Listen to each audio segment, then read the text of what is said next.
Hey there guys, welcome back to my Android tutorial series, and in this video we will be going to continue our discussion on the communication of an Android application with the backend database. The topic of this video is model. So what is a model?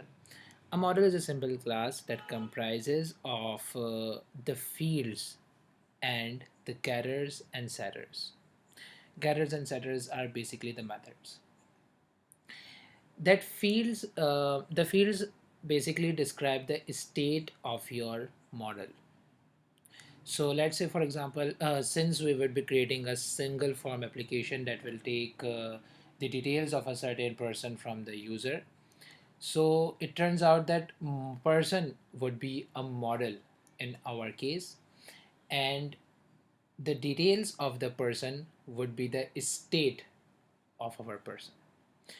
So let's say we are taking the name, age, salary, organization, and the organization the person is working in, and the department the person is working in. So the name, age, salary, department, and organization would describe the state of our model called person.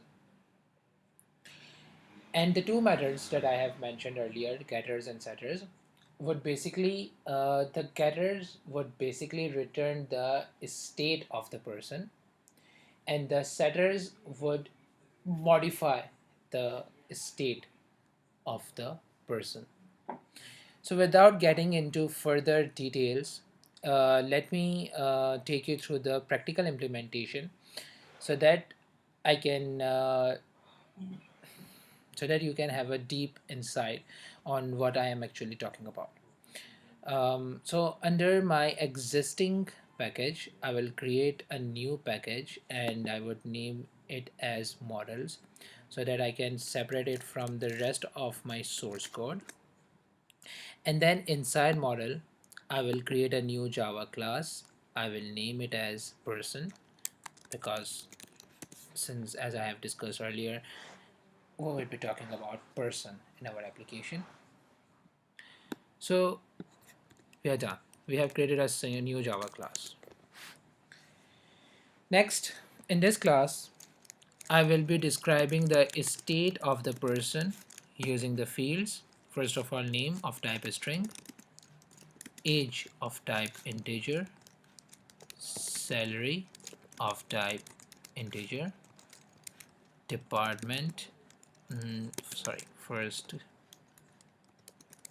organization of type integer, department of type integer. So these five fields basically describe the state of the object called person. Next, I will create the getters and setters for all of these fields. You can create them manually, but fortunately, Android Studio give us a quick way to generate getters and setters. Just hit a Command N from your Mac. I don't know the shortcut key for the Windows, but if you are using Mac, just hit Command N and then select getter and setter from the menu. And since I have to create getter and setter for each and every field, so I will select all of them and then I will click OK. And we are done. The Android Studio had created the getters and setters for us. Let me take you through the signature of the getters and setters. You can see that all the getters are returning the value of the states described. So it turns out that getters basically describe the state of our model.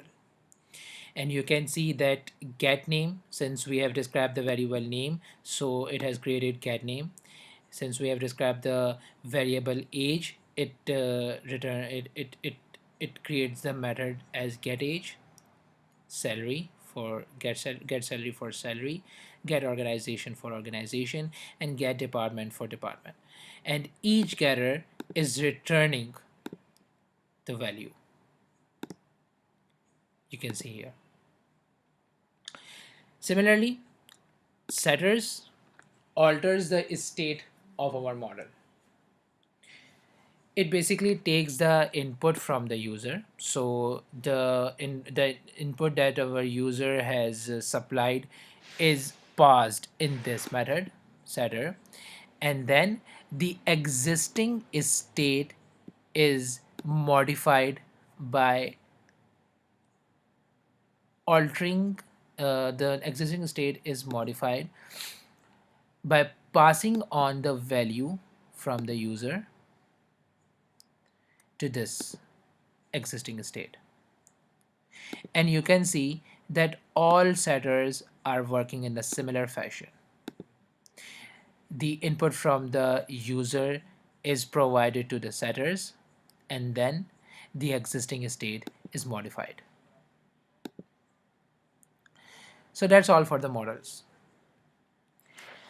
Models are basically a simple class that comprises of the fields describing the state and the bunch of getters and setters to get the value of the state or to modify the state. Now, since in my previous video, recall that I have told you that while working with the realm, we have to create the models.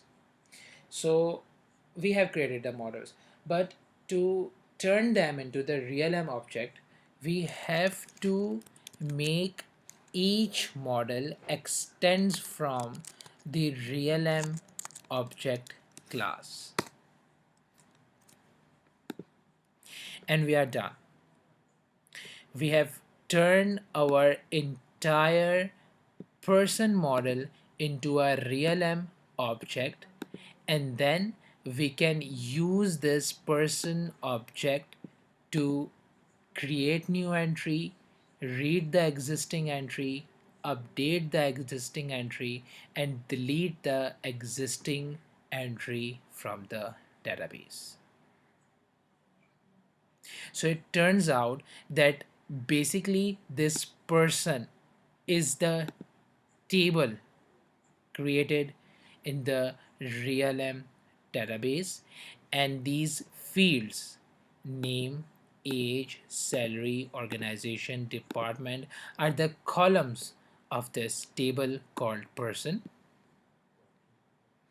and these getters would return the existing values for the reading operation, while for the creating operation, for the updating operation, setters would be used. And then we could also delete the existing object from the database. So in our next video, we would be creating a single form.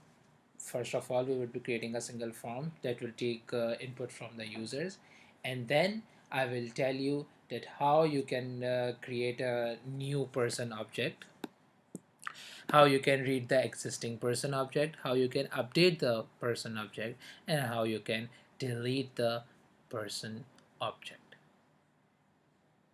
I hope you got the concept regarding the models. If you have any question, do tell me in the comment section. Till then, goodbye.